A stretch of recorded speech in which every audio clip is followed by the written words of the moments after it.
In this video, I'll show you the ABS function. The ABS function is returning the absolute value of a number. Now, what absolute value means is only how far a number is from zero.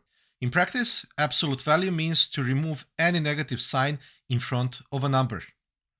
It's really hard to find actual instances of negative numbers in the real world. And as I said, negativity is usually referred to a point that's chosen by us to represent a zero. One application has to do with the transfer of money. For example, if you owe me money, that will show up in my spreadsheet, in my books, as a positive number. If I owe you money, that will show up as a negative number.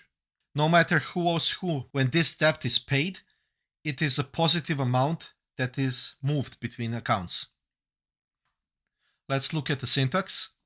You need to type in ABS and open parentheses in which you will type in the number, the real number of which you want to receive the absolute value. Let's look at the example. Here in data, I have three numbers, -1, 0, and 1. So let's see what will be the outputs. I'm typing in ABS, selecting my number and pressing enter. Absolute value of -1 is 1. I will slide this down.